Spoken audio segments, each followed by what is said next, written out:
Buenos días a todos, mi nombre es Ana Cohen, soy presidente del Grupo Cohen Aliados Financieros.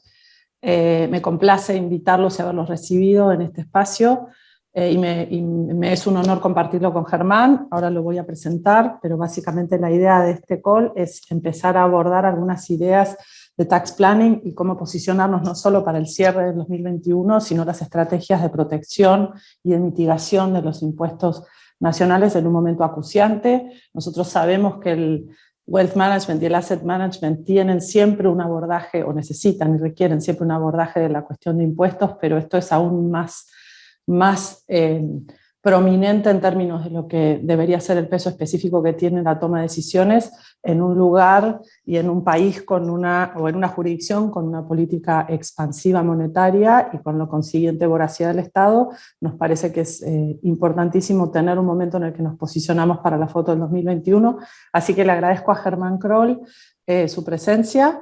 Germán es director de, ya lo voy a leer, discúlpenme, desde el 2021, este año, felicitaciones, ocupa el cargo de director del área de impuestos ilegales de BDO en Argentina, es contador público de la Universidad de Buenos Aires, cum laude, posee más de 10 años en materia impositiva, asesorando empresas financieras, comerciales, industriales y de servicios, incluyendo la prestación de servicios de asesoramiento para optimizar la carga fiscal y la realización de auditorías impositivas. Es profesor asistente en la Universidad de Buenos Aires y miembro de la Asociación Argentina de Estudios Fiscales. Además, cuenta con la eterna paciencia de ser nuestro contador a nivel familiar y a nivel también corporativo en la compañía, y es muchas veces la oreja de consultas que nosotros tenemos no solo para nosotros, sino para nuestros clientes. Así que bienvenido, Germán. Muchas gracias. Te largo con la primera pregunta y después te dejo que vos la lleves donde vos quieras. Vale. La primera pregunta es, en principio tenemos un paquete de presupuesto hoy en las puertas de la Cámara de Diputados, una conformación nueva, pero que digamos, estamos todos esperando a ver cómo se comporta. Obviamente ya sabemos cómo se va a comportar el oficialismo, pero cómo se comporta en términos de lo que es este nuevo paquete de presupuesto a la oposición, y qué cosas estás viendo vos en esa discusión. Bueno, hola, buen día a todos. Gracias, Ana, por la invitación y por los comentarios. Bueno, sí, efectivamente, la oposición está reunida en estas horas, supuestamente debatiendo a ver si va a acompañar el proyecto de presupuesto del 2022 que presentó el oficialismo. Un proyecto de presupuesto en donde el Ejecutivo le está volviendo a pedir al Congreso que le dé las facultades para volver a incrementar las alícuotas para bienes en el exterior de bienes personales. Recordemos que esta facultad ya la tenía el Ejecutivo, pero vencía a diciembre del 2020. Por lo tanto, en el caso de que el oficialismo rechazara el presupuesto, la oposición rechazara el presupuesto del 2022, el Ejecutivo tendría que prorrogar el presupuesto del 2021 y por lo tanto ya no regirían las alícuotas incrementales para bienes del exterior. A ver, la historia nos ha enseñado que ya no podemos confiar en ninguno de nuestros legisladores, por lo tanto hay que prepararse para el escenario más adverso. Y en este escenario está bueno lo que dice Ana, de empezar a prepararse y ver cómo queda la foto del patrimonio de los clientes a diciembre del 2021. Quizás puedo empezar, obviamente Ana, vos tenés las consultas que te han llegado y que tenés, pero quizás podemos empezar con algo que es repetitivo, que es que casi todas las carteras de los clientes están posicionadas en dólares líquidos, ¿está bien? Y esos dólares los podemos ver en 4 tipos de dólares, digamos. Tenemos el dólar cable, que son aquellos dólares que son de los clientes, pero que están depositados en una cuenta bancaria de Cohen en el exterior. Después tenemos los dólares MEP, que son aquellos dólares que tienen los clientes, pero que están en una cuenta bancaria de Cohen acá en la Argentina. Y después tenemos los dólares especie 7000, que son los dólares que tiene la caja de valores en su cuenta bancaria en el exterior, que es producto de algún cobro de renta o amortización. Y después el dólar especie 10.000, que son los dólares también producto de algún cobro de renta o amortización que tiene la caja de valores en una cuenta bancaria acá en la Argentina. Para tranquilizarlos, los 4 tipos de dólares van a ser considerados como un activo en el país. ¿Está bien? ¿Por qué? Porque uno, en la posición, en la declaración jurada de bienes personales, lo que tiene que declarar es un crédito, o bien con Cohen o con la caja de valores, y ambas son sociedades del país. Por lo tanto, es un crédito con una entidad del país. A contrario sensu, si el cliente tuviese los dólares líquidos en una cuenta bancaria en el exterior, esos dólares van a estar sujetos a la alícuota incremental del impuesto, y por lo tanto una alternativa que estamos viendo y barajando es que esos dólares o bien se transfieran a Cohen en el exterior, y que también, por supuesto, se puedan invertir en instrumentos que sigan siendo activos en el país. Por ejemplo, fondos comunes de inversión, constituidos localmente, pero que su fondo esté integrado por activos del exterior. Aunque el fondo constituido localmente tenga activos del exterior, se considera un activo del país, y por lo tanto el cliente pasó de tener un activo sujeto a una alícuota del 2,25 a tener un activo grabado a una alícuota del 1,25. Entonces, esa es una de las cuestiones a considerar, y que ya, dado el poco tiempo que hay que empezar a moverse, ¿no? Otro tema importante que me gustaría rescatar es, hay un instrumento que a mí me gusta mucho, que son los CDRs. Los CDRs, producto de, como decía Ana, toda esta inercia inflacionaria, toda esta inestabilidad cambiaria que tenemos y que vamos a seguir teniendo, el CDR la verdad que nos cubre de una depreciación cambiaria, y también obviamente nos permite invertir en sociedades del exterior. Como todos saben, la compraventa de los CDRs está exenta del impuesto a las ganancias, producto de que se trata de favorecer el mercado de capitales. Si bien se invierten en activos del exterior a través de este instrumento, se negocian acá localmente. Ahora bien, en bienes personales, estos CDRs van a ser considerados activos del exterior. Por lo tanto, si el cliente queda con la posición a 31 de diciembre del 2021 con CDRs, va a tributar a la alícuota incremental del 2,25. Entonces, una alternativa es salir de esos CDRs e invertir en los fondos, ¿está bien?, que se armen con activos del exterior. Ahí, obviamente, tendrán que hablar con los asesores financieros de Cohen para empezar a ir rotando la cartera en ese sentido. Ahí te interrumpo un segundo, sí, Ger, sí. y te pregunto algo que en realidad hablamos en la conversación ayer o antes de ayer. ¿Qué pasa con la foto y los días, digamos, que corren antes y después del cierre? Porque Sí. eso muchos clientes tienen la duda respecto de cuántos días correspondería o con cuántos días estás seguro de que no vienen a objetarte esta mitigación, por decirlo de una manera. Es una excelente pregunta. Acá quiero aclarar una cosa, que el reglamento de bienes personales, el Ejecutivo le permite a la AFIP presumir de que si el patrimonio del contribuyente fue modificado al cierre del ejercicio para pasar a bienes exentos o grabados una alícuota menor, puede presumir que se hizo con un ardid y tratar de reclamar el impuesto. Por experiencia personal, el fisco no lo está aplicando, ¿está bien? Así que yo les diría que siéntanse tranquilos en poder rotar la cartera conforme sus intereses, ¿está bien? Porque el fisco no puede inmiscuirse en los negocios del contribuyente, ¿está bien? Así que siéntanse libres en rotar la cartera como más les parezca. Bien, no te interrumpo más, adelante. Bueno, no, y algo que quería aclarar de los CDRs es con relación al impuesto a las ganancias, porque esta es una consulta que nos llega mucho, que es, hay CDRs que pagan dividendos en efectivo y hay otros CDRs que pagan dividendos en acciones. En ambos casos está alcanzado por el impuesto. La diferencia es que, obviamente, el dividendo en efectivo uno lo tiene que alcanzar en el impuesto a las ganancias a la fecha en la cual lo cobra, al tipo de cambio oficial. ¿Está bien? Obviamente va a estar sujeto a la alícuota del 35%. Obviamente es una escala de alícuotas, pero como las bases imponibles son muy, muy pequeñas, uno siempre termina en el 35%.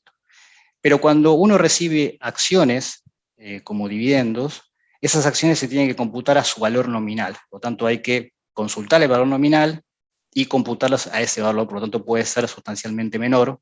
Uno va a reconocer el resultado cuando las venda, pero cuando las vendas las puede vender vía CDRs y va a quedar nuevamente exento del impuesto. Así que es una cosa que van a tener que trabajar en el caso de que hayan recibido dividendos durante el ejercicio. Otro tema, sigo en bienes personales y quizás voy mechando con impuestos a las ganancias y las consultas que vayan surgiendo las vamos tocando. Pero otro tema importante es, que también son consultas repetitivas, que es qué pasa con los títulos públicos nacionales, provinciales, municipales, hayan sido emitidos bajo legislación extranjera o bajo legislación argentina. En ambos casos van a ser activos considerados en el país. Obviamente los títulos están exentos en bienes personales, tanto los provinciales, municipales como nacionales, pero también van a estar exentos aquellos que estén en custodia en el exterior, porque siempre dicen, che, yo tengo los títulos en custodia en el exterior, ¿qué pasa? ¿Se consideran exentos o no? Siguen considerándose exentos, al igual que cualquier otro título que no estuviese exento en bienes personales, si fuese emitido por un ente local, va a ser considerado un activo del país, independientemente de que esté en custodia en el exterior. Entonces, eso, no importa la custodia, va a ser considerado según el ente que lo emita. Otro tema importante es ya yendo al impuesto a las ganancias, dado el poco tiempo que se tiene para el cierre del ejercicio. Lo que siempre que hay que hacer en diciembre es empezar a ver cómo están las posiciones de los clientes. Estoy hablando de personas físicas. Después ya vamos a entrar a ver las cuestiones para las personas jurídicas. Pero para personas físicas lo que uno tiene que ver es qué posición a uno le está dando ganancia y qué posición le está dando a uno pérdida. ¿Por qué? Porque lo que tiene que tratar de hacer es cerrar ambas posiciones de manera tal de compensar las ganancias. En efecto, digamos, si uno ve que en una posición la realizó y le dio ganancia y tiene una posición que todavía no realizó y le está dando pérdida, lo que le conviene es realizar esa posición que le está dando pérdida, esperar 72 horas, volver a comprar el mismo activo y esa pérdida que originó poder compensarla con la ganancia que tenía durante el ejercicio y que si no hubiese compensado con ese cobranto pagaría más impuestos a las ganancias. Entonces, ese ejercicio siempre hay que hacerlo, ¿está bien?, antes del cierre del año. Otro tema importante es aquellos clientes que ya venían con quebrantos de ejercicios pasados, producto de la compra-venta de valores negociables, esos quebrantos quedan congelados en pesos. Por lo tanto, nuevamente, si uno tiene una posición ganadora que no cerró todavía, es importante quizás cerrarla, poder utilizar los quebrantos que se van licuando a medida que pasan los años y después volver a comprar esa posición. En este trading no hace falta esperar 72 horas para volver a comprar el título, producto de que estamos realizando una ganancia. ¿Está bien? Obviamente después si hay dudas técnicas las podemos a profundizar, pero tengan en consideración que ese análisis hay que hacerlo antes del año. Me parece súper importante esta consideración. Le agregaría también que cuando uno toma estas decisiones tiene que estar muy conteste y muy consciente de que hay impactos y riesgos de cotización en un mundo volátil, pero en definitiva, con lo que me quedo es que justamente los quebrantos no ajustan por inflación, cosa que me produce una indignación personal fuerte, pero en definitiva me quedo con otra pregunta que es puntualmente que cuando hablamos de fondos comunes de inversión, que me quedé un poco colgado, ¿cuáles subyacentes están alcanzados y cuáles no, digamos? ¿Hay ciertos fondos comunes de inversión que están exentos y ciertos fondos comunes de inversión que no lo están? Para bienes personales, la transparencia aplica para determinados tipos de fondos. ¿Para qué tipo de fondos? Para aquellos fondos que estén invertidos en cuentas remuneradas, en bancos, títulos públicos nacionales, provinciales y municipales y obligaciones negociables en pesos. Esos fondos son transparentes y están exentos en bienes personales. El resto de los fondos no son transparentes y uno tiene que ver dónde se emitió la cuota parte. Por lo tanto, si el fondo común de inversión constituido localmente invierte en activo del exterior, ese fondo común de inversión yo lo considero como activo en el país al 1,25 y no como activo del exterior. Esa es la ventaja de invertir a través de un fondo local y no a través del activo del exterior en forma directa. Perfecto. Y una pequeña aclaración, me piden que de nuevo hagas un tratamiento muy rápido, porque ya lo hiciste, pero repitamos los distintos tipos de cambio y cómo se abordan las distintas posiciones de dólares dependiendo de su custodia y de cómo están configuradas en especie. Bueno, a ver, si uno agarra cualquier cuenta comitente, seguramente se va a encontrar con estos 4 tipos de dólares que enunciaba. El dólar cable, que son los dólares que están en una cuenta de Cohen bancaria en el exterior. Después vamos a tener el dólar MEP, que obviamente Cohen lo tiene con otro símbolo, que son dólares que tiene Cohen en una cuenta bancaria local. Y después tenemos la especie 7000 y la especie 10000, que es producto del cobro de alguna amortización o renta de algún título nominado en dólares, que está en poder de la caja de valores.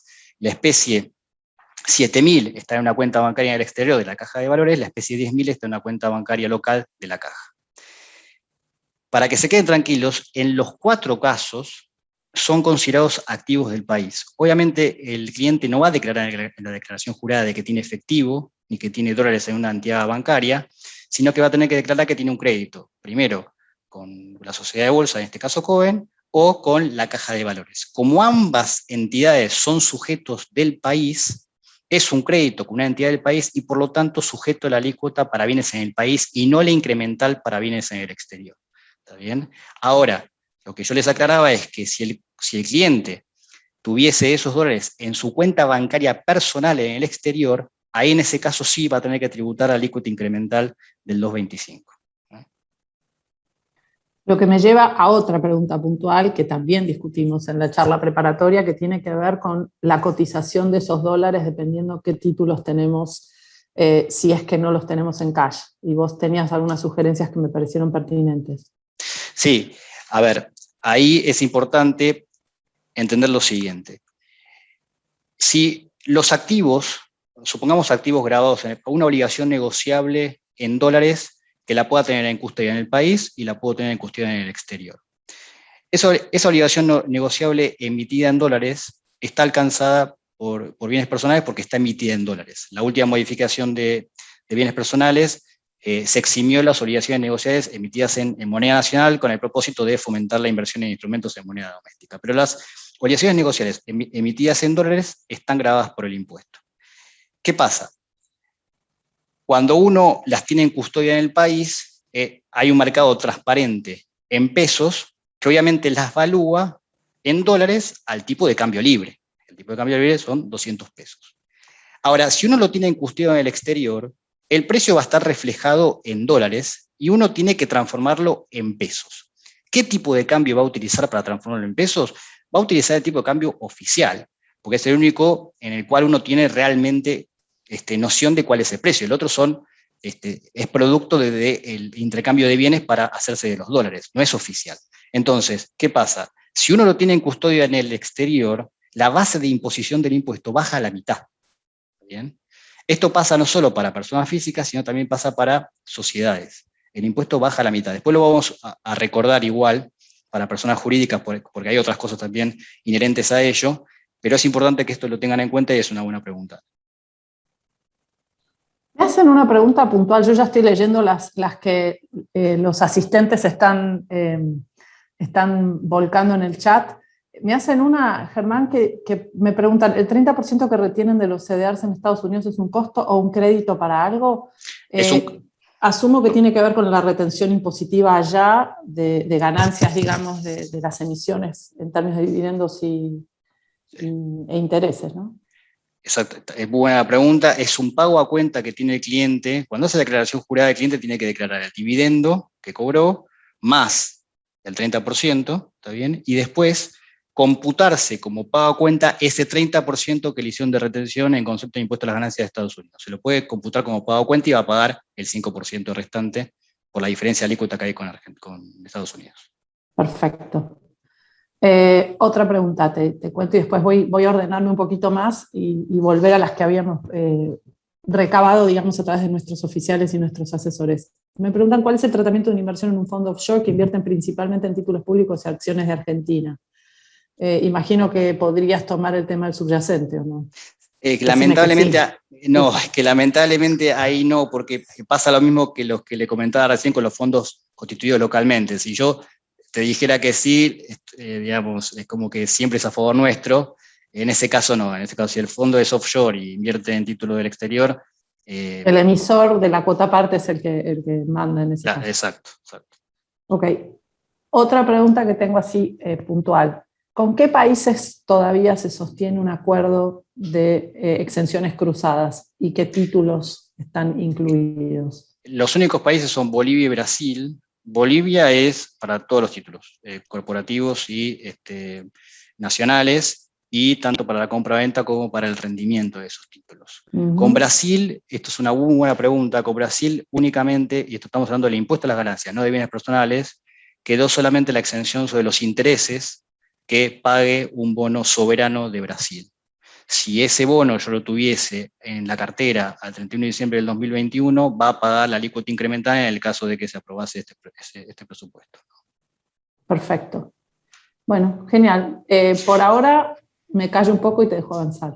Yo quería aclarar una cuestión con el tema de los quebrantos que uno viene trayendo ejercicios pasados que quedaron congelados en pesos, independientemente de que fuesen de fuente extranjera. Nosotros somos la idea de que hay argumentos de defensa para poder actualizarlos por inflación, pero obviamente eso va a significar un litigio con la FIP. Digamos. Uno puede actualizarlos por inflación, el fisco ante una fiscalización lo va a discutir y nosotros podemos obviamente rechazar esa prestación fiscal. Para nosotros hay sobrados argumentos de defensa para poder actualizar esos quebrantos por inflación, por lo tanto, si alguno tuviese el caso y la verdad que es material, bueno, estamos a disposición después si quieren conversarlo, ¿no? Lo que me trae a otra pregunta, perdón, te interrumpo de nuevo. Sí. ¿Cómo vino, esto es un poco haciendo retrospectiva, pero a través de un montón de conversaciones que tuvimos con clientes, personas físicas y familias en instancias del pago al impuesto extraordinario a la riqueza, había mucha gente muy firme para judicializar el reclamo de no cobro. ¿Vos tenés algún dato de color de qué pasó con todo eso?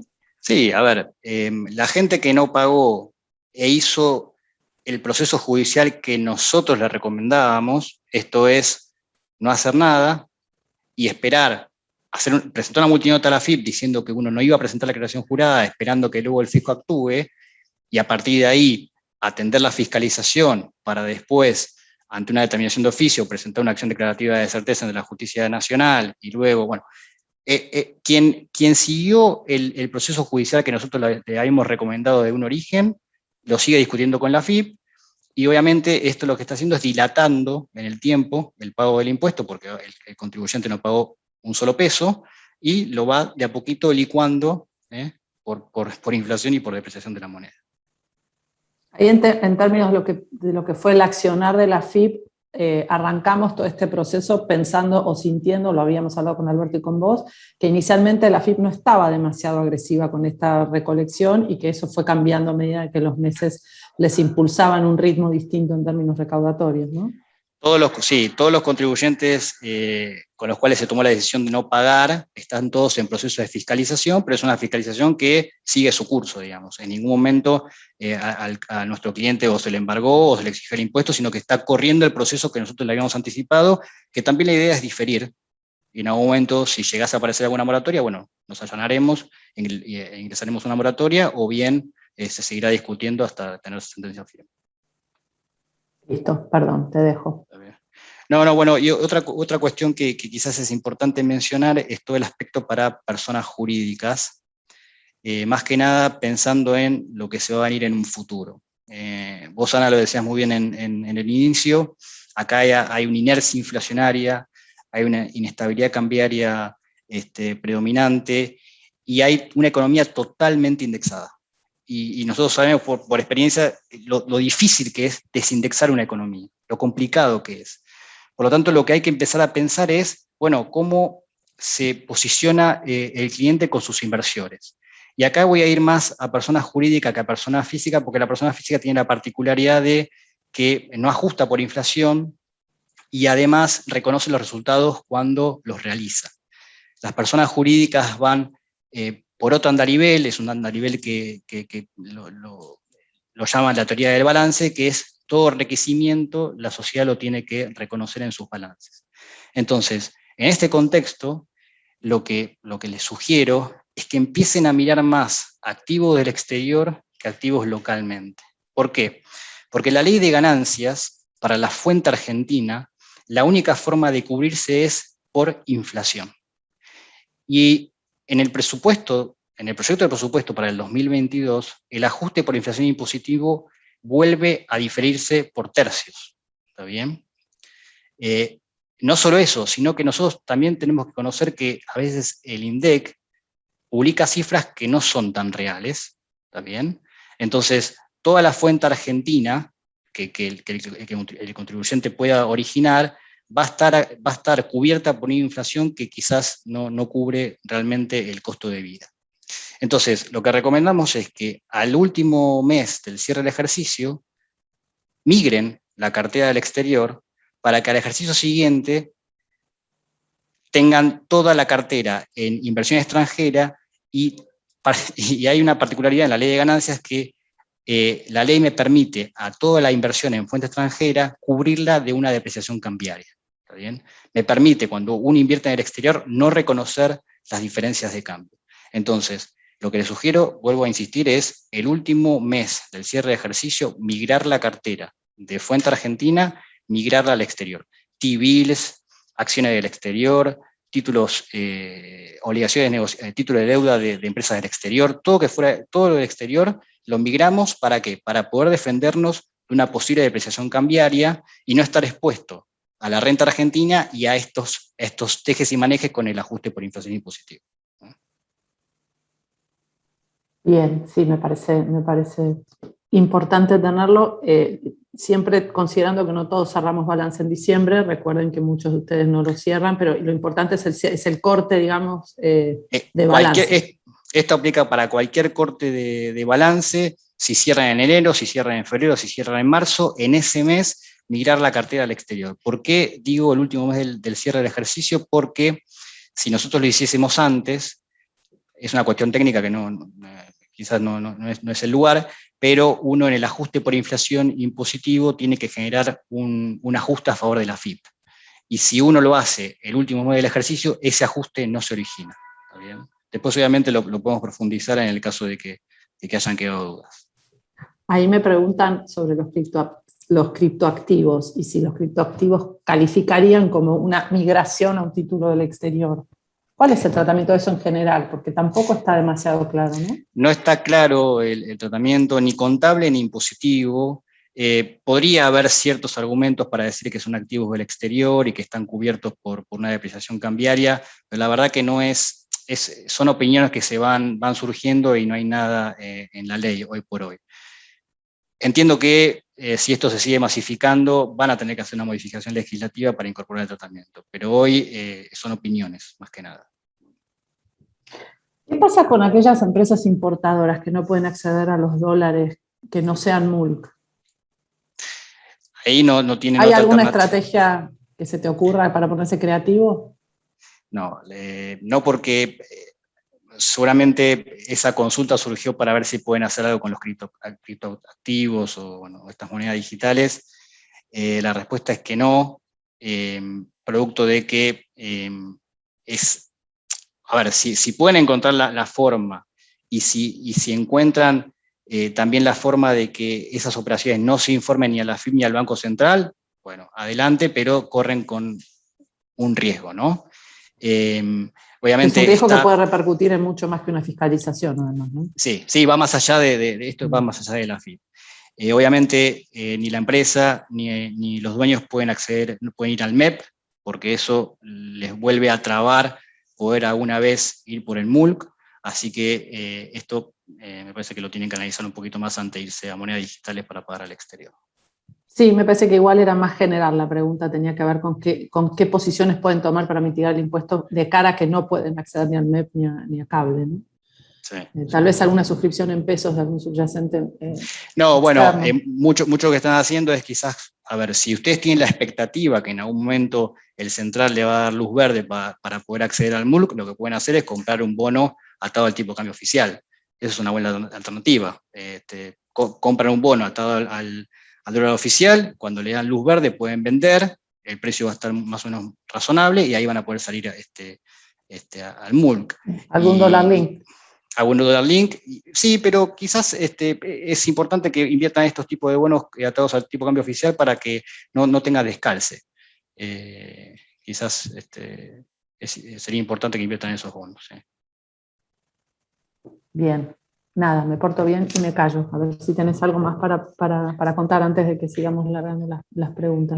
No, y algo importante que es, más allá de esto que les comentaba de el último día del mes y esperando un escenario con una inflación avanzada, con un ejecutivo tratando de cuidar la caja y tratando de que, difiriendo el ajuste por inflación impositivo, quizás tocando la cifra del INDEC. Obviamente son escenarios catastróficos, pero uno la verdad que después de lo que ha vivido tiene que estar preparado, ¿no? Entonces, además de esto de migrar la cartera de fuente argentina, migrarla hacia el exterior el último mes, también es importante que si uno no quiere hacer tanta vuelta, tiene que pensar que si uno está posicionado en activos nominados en dólares acá localmente, va a tener que reconocer el resultado por tenencia de esos bonos por su valuación al tipo de cambio libre, ¿está bien?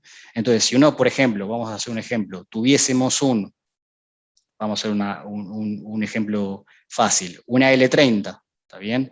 Que cotiza a 64.90, ¿está bien? Uno puede migrar esa L30 al exterior, ¿está bien? Y que quede a moneda, a dólar, al tipo de cambio oficial. Y ahí bajo la evaluación y el resultado por tenencia un 50%. También obviamente puedo vender contra dólares y quedarme en dólares billetes y marcar el resultado por tenencia negativo sobre los dólares. Eso también puede ser una opción. Y la verdad que con esa estrategia uno baja a la mitad la base imponible. Y es una estrategia que el fisco no puede desconocer. Porque esto no es una compra de dólar MEP que me puede achacar por la circular 5 del 2014. No es ninguna... Es una transferencia de títulos para cerrar el statement o el extracto extranjero con un precio cierto de mercado y la ley me permite, en definitiva, cotizarlo como indica a dólar oficial. Tal cual, tal cual. Bastante sólida la defensa. Y bajo así un 50% de la base de imposición. Sí, sí. Bien, bien. A ver, sigo preguntando. Acá me preguntan algo sobre los CDRs. ¿Qué documento podríamos llegar a solicitarle a Cohen respecto a la retención de ese 30%? Supongo que en alguno de los boletos de conversión del COMAFI, por ejemplo, debería figurar y eso debería ser sostenible. Sí, eso es constancia suficiente para poder tomarse el en cuenta. Sí. Te llevo una cosa mucho más generalista para dejar un poco la coyuntura tan cortita de las próximas 2-3 semanas que nos quedan, 2 semanas, menos de 2 semanas que nos quedan. Y te pregunto qué estás viendo respecto de lo que es estrategias de protección más de tax planning de largo plazo para familias, etcétera. ¿Qué te piden los clientes? ¿Qué te preguntan? ¿Qué estás sugiriendo vos para mitigar y aprovechar estas cuestiones también del lado de decisiones sucesorias, etcétera? ¿Estás viendo algo novedoso ahí? A ver, en realidad siempre prácticamente son las mismas soluciones para distintos niveles de patrimonio. Aquellos que tienen un patrimonio importante, nosotros siempre les sugerimos constituir un trust en el exterior, ¿está bien? Irrevocable, en el cual pueden transferir una parte de su patrimonio y usando ese trust pueden después elegir a los beneficiarios y a los herederos para que vayan, obviamente, recibiendo la herencia. Esto tiene una ventaja que toda esa parte de patrimonio transferida al trust irrevocable va a dejar de pagar impuestos, no va a pagar impuestos a las ganancias, no va a pagar impuestos sobre los bienes personales y además se evita todo el juicio sucesorio. Obviamente que a veces el cliente es bastante reticente en transferir a un instrumento que no conoce, a gente que no conoce, pero la realidad es que nunca tuvimos ningún tipo de problema y la verdad que después se siente bastante cubiertos y el costo de mantenimiento de ese instrumento es bastante bajo. ¿Está bien? Es bajo relativo de la carga impositiva que viene creciendo. Exactamente. Entonces, para los patrimonios importantes, yo lo que les recomiendo es el trust en el exterior, el trust irrevocable en el exterior. Para patrimonios no tan importantes, sí es quizás un instrumento que puede ser muy útil, es primero, obviamente, adelantar todas las donaciones que sean necesarias y posibles, y después sí quizás constituir un fideicomiso local, ¿está bien? Porque el fideicomiso local, conforme la ley de bienes personales, está sujeto a la alícuota del 0,5%, por lo tanto uno baja la carga más de la mitad, ¿está bien? Entonces uno transfiere una propiedad o determinados bienes a ese fideicomiso de administración, que lo transfiere a título de fiducia, por lo tanto no tiene que pagar ningún impuesto por esa transferencia, y luego quien va a tributar, por ejemplo en este caso bienes personales, va a ser el propio fideicomiso a 31 de diciembre y lo va a tributar a una alícuota del medio punto, ¿está bien?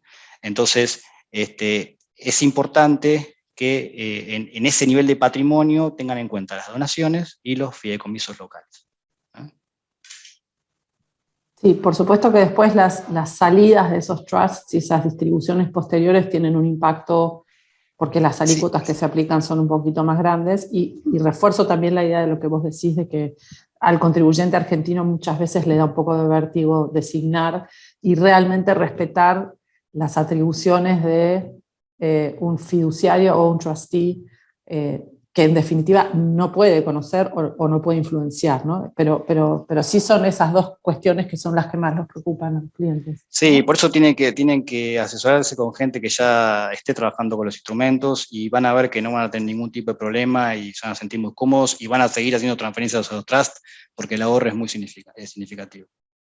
A partir más o menos, give or take, como decimos cuando abordamos nuestras declaraciones juradas. ¿A partir de cuánto se considera que es razonable abordar una cosa? A partir de 6, 7 millones de dólares de un patrimonio total para poder transferir al trust, por ejemplo, 3 millones. ¿Está bien? También a tal de que el cliente se quede con 3 o 4 millones de dólares bajo custodia y bajo control, y 3 millones pasen al trust y que ya se desprenda totalmente sin ningún poder de decisión. Sí, la sensación cuando uno trabaja con clientes privados es que cuando hablas de un trust ellos se sienten que estás hablando del total de su patrimonio, y uno siempre las decisiones estas tienen que ser parciales y son parciales y las pueden inyectar al trust en los momentos que uno considere necesario. Puede empezar con 3 millones, después puede transferir un año 1 millón, después puede transferir otros 2 millones, lo puede hacer conforme a sus necesidades. Okay. No hace falta que lo hagan en el momento cero. Perfecto. Buenísimo. Dale, continuamos entonces. No sé qué más, ¿tenés alguna aclaración? No, es esto, básicamente. Quizás quería aclarar la parte de fuente extranjera para personas jurídicas, para que quede claro, digamos, y quizás con un ejemplo sencillo uno lo puede plasmar, que es, por ejemplo, básicamente, si uno compra un T-bill a $1 y lo vende a $1, contablemente uno va a tener que reconocer el resultado por la diferencia de cambio. Si yo compré $1 a $1 y después ese dólar se fue a 5 pesos, contablemente voy a tener un resultado por tenencia de 4 pesos, pero yo fiscalmente, producto de esto que les comentaba, que la ley de ganancia me permite defenderme de la depreciación de la moneda, voy a poder bochar esos 4 pesos y no pagar impuesto a las ganancias por eso. ¿Está bien? A contrario census, si yo tuviese $1 en el país y el tipo de cambio se va, por ejemplo, de 1 a 5 para simplificarlo, yo voy a tener que reconocer ese resultado por tenencia de 4 pesos y después voy a tener que ajustar ese balance por una inflación que ahora ya en el proyecto de presupuesto del 2022 me están diciendo que lo voy a poder hacer solamente en 1/3. ¿Está bien? Y después los 2/3 restantes no los voy a poder ajustar por inflación. Por lo tanto, por eso les digo, insisto tanto en no tener miedo y migrar la cartera hacia el exterior para poder defendernos de estas cosas que pueden llegar a pasar. Bien. Una pregunta que me surge, porque estamos hablando de activos netamente financieros y nosotros sabemos que nuestra base de clientes, además, en una gran mayoría o en una considerable proporción, son inversores inmobiliarios, en particular en instrumentos colectivos como fideicomisos, etcétera. ¿Cómo es ese tratamiento para esas inversiones? No, a ver, hay todo hay un impulso a la construcción, es más, se está prorrogando el blanqueo para la construcción ahora. Sinceramente, yo creo que el escenario va a ser propicio para la inversión en construcción, sobre todo cuando el cliente no tiene opciones de inversión redituables, uno termina yendo al ladrillo, y ya con más allá de que yo les acabo de decir de que en el proyecto de presupuesto para el 2022 ya tenemos 2 malas noticias, que es este incremento de alícuota por provenientes del exterior y además este diferimiento del ajuste por inflación, hay una prórroga de blanqueo en la construcción. Entonces, sí, siempre estemos mirando a estas cosas y estos instrumentos que favorecen la inversión en la construcción porque van a tener exenciones fiscales. Y va a ser un instrumento que va a ser, en definitiva, va a terminar siendo redituable. Sí, me parece que hay incluso un impulso desde nuestro regulado, la Comisión Nacional de Valores, para todo este desarrollo, incluso economías regionales, etcétera, y estimo que va a conseguir algún tipo de anuencia de los entes recaudadores para conseguir algún beneficio de invertir, más allá del riesgo implícito. ¿Cómo impactan? Me quedé con una pregunta respecto a los trusts y de los fideicomisos revocables también locales. ¿Cómo impactan las transferencias del patrimonio, digamos, dependiendo de...? La transferencia no importa el monto, no importa qué tipo de fideicomiso, la transferencia no paga impuestos, producto de que la transferencia se hace a título de confianza, no se hace con onerosidad. Entonces, por lo tanto, queda fuera de la órbita de los impuestos. Pero no es una compraventa. No es una compraventa. Es una donación.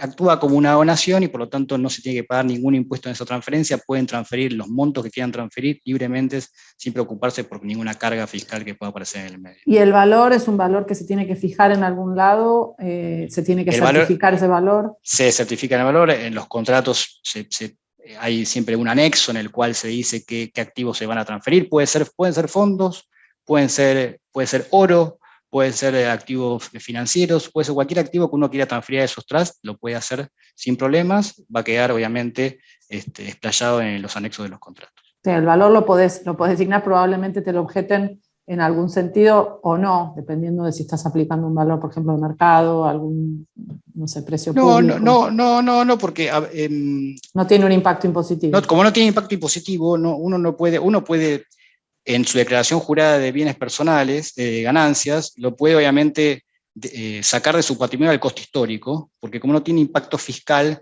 uno no tiene que reconocer el valor de mercado y después hacer un ajuste en la declaración jurada, no es necesario, lo puede sacar al costo histórico y no hay inconveniente en ese sentido. Ok. Te vuelvo a lo que está pasando hoy en el Congreso y te hago la pregunta de cómo ves vos las distintas cuestiones de retroactividad. Lo que se está tratando hoy no va a aplicar para las alícuotas. Si eventualmente se vuelve a votar la atribución del Ejecutivo de subirlas, ¿se debería aplicar para el 2023? Es así. Si el proyecto de presupuesto se aprueba como está redactado, van a volver a regir las alícuotas incrementales para bienes financieros del exterior. ¿Está bien? Ahora bien, si por arte de magia la oposición rechaza el proyecto, conforme la Ley de Administración Financiera, que es la 24156, lo que tiene que hacer el Ejecutivo es prorrogar el presupuesto del 2021, ¿está bien? Pero en ese presupuesto no tiene que contemplar aquella recaudación que no iba a poder tener. Por ejemplo, estas alícuotas incrementales de bienes en el exterior. Entonces, lo que nos conviene a nosotros, más allá de después de cómo termina la historia, es que se rechace este presupuesto, que el Ejecutivo tenga que prorrogar el presupuesto del 2021 y por lo tanto ya no regirían las alícuotas incrementales para bienes en el exterior, como así tampoco este diferimiento que incluyeron del ajuste por inflación impositivo.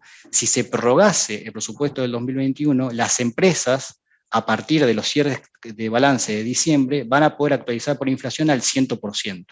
¿Está bien? Entonces, por eso es tan importante la votación de esta tarde, para ver si realmente la oposición muestra algo de lo que le pedimos.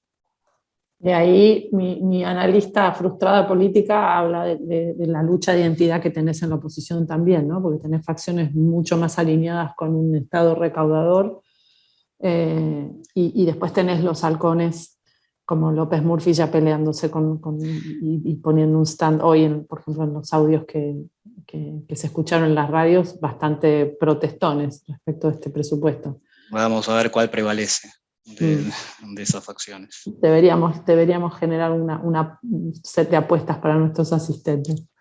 En principio, no sé si alguien tiene más preguntas, me quedo con alguna más, salvo que quieras, mientras yo leo, hacer alguna aclaración puntual.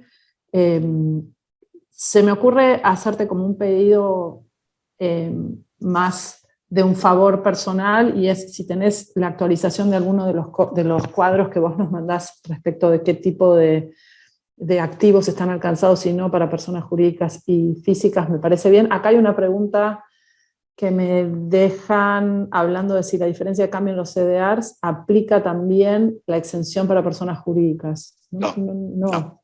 Para personas jurídicas no está todo alcanzado.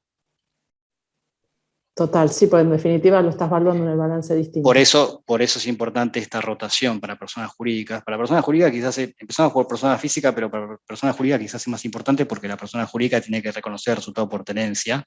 Entonces, el incremento del CDR, ahí pueden vender el CDR, porque independientemente de que lo vendan o no, van a tener que tributar por esa diferencia de precio. Entonces, una posibilidad es vender el CDR, quedarse en dólares, y esos dólares valor a tipo de cambio oficial. O pasar a otro instrumento, está bien, en el exterior, por ejemplo, que quede valor a tipo de cambio oficial. Lo que habíamos hablado antes, perfecto. Respecto de los trusts revocables, ¿qué tratamiento tienen en bienes personales? Porque en definitiva son revocables. Claro, ahí hay que diferenciar, digamos. Si si ese fideicomiso es un fideicomiso local, ¿está bien? El fideicomiso local va a tener que tributar el impuesto, pero va a tener que tributar el impuesto al medio punto, ¿está bien? Esa es la diferencia, entonces por eso recomendamos para cierto nivel de patrimonio quizás transferir una parte del patrimonio a estos fideicomisos locales, ¿bien?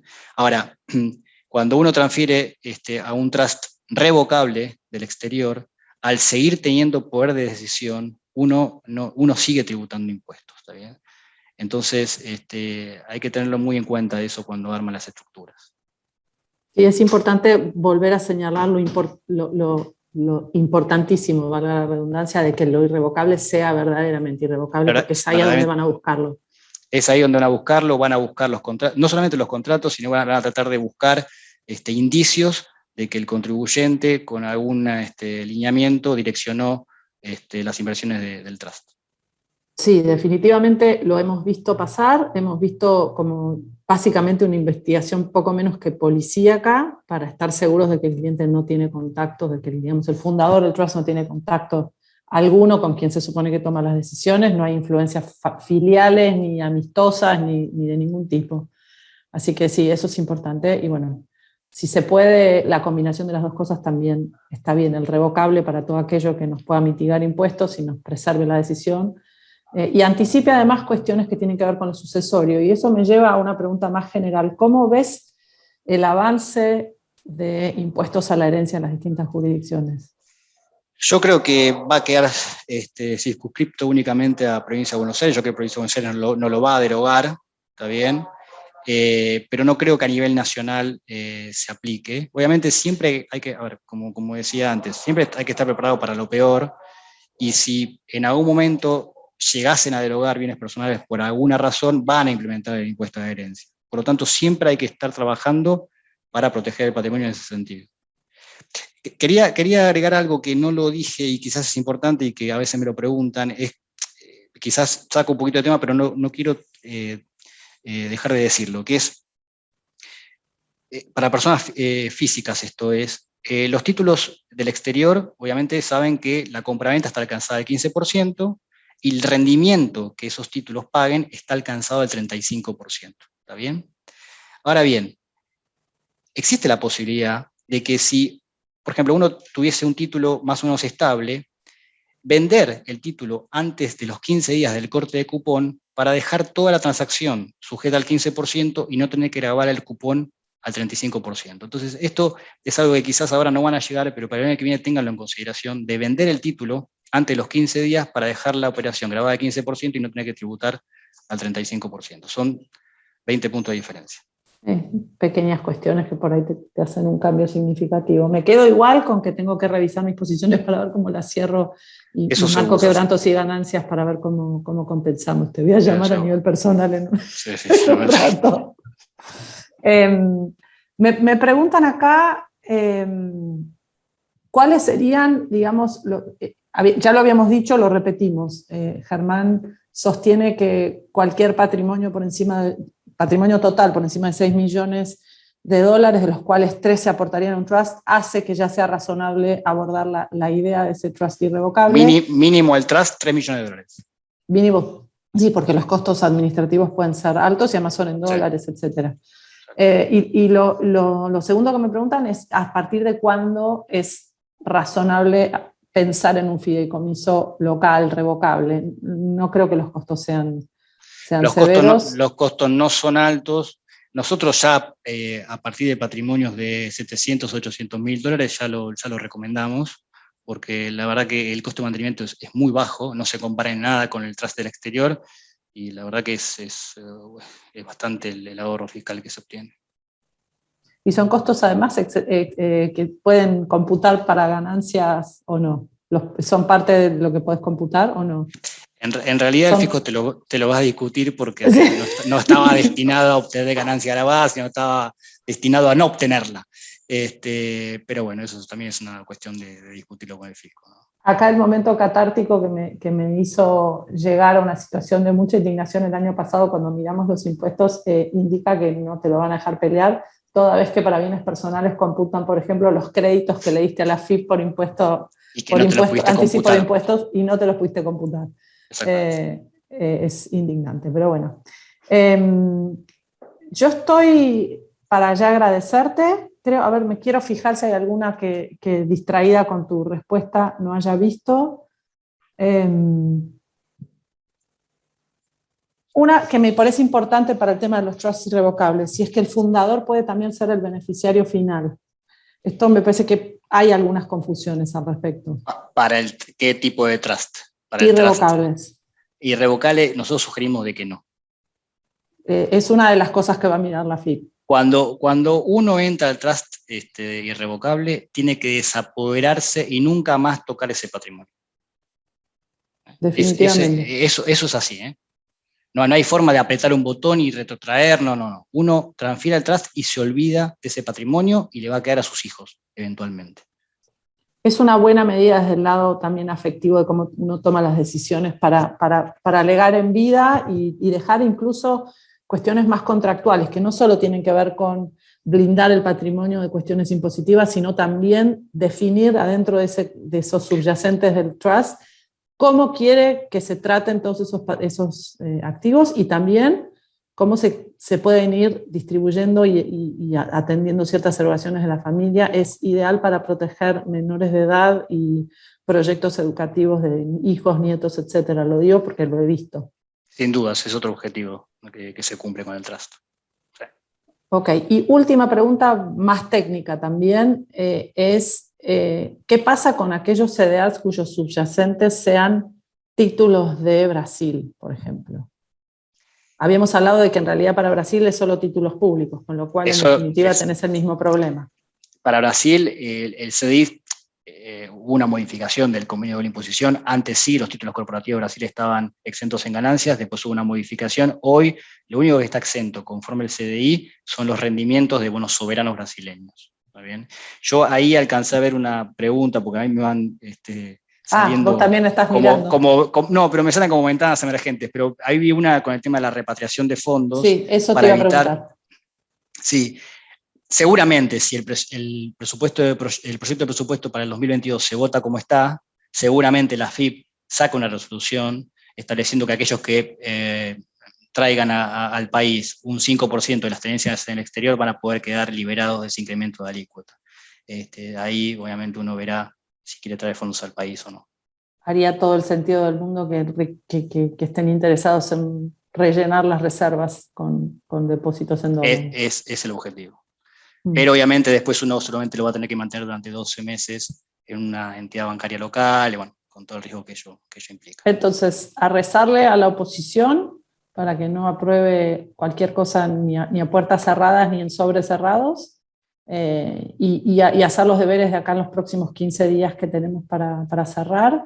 Quedamos todo el equipo de COEN a disposición. Imagino que a Germán, si le pido también, sí. les distribuiremos, no solo, creo que la grabación de esto va a estar en las próximas horas para cualquiera que quiera hacer la consulta posterior, y le pedimos de nuevo a Ger que nos actualice ese cuadro y que quede a disposición de todos los asistentes. Le agradecemos, Germán, muchísimas gracias por estar, por la claridad, por la paciencia y por la diligencia en el cuidado de nuestros patrimonios. Bueno, gracias a ustedes. Gracias a todos. Genial, que quedan a disposición los datos de Germán también. Bueno, gracias, Ana.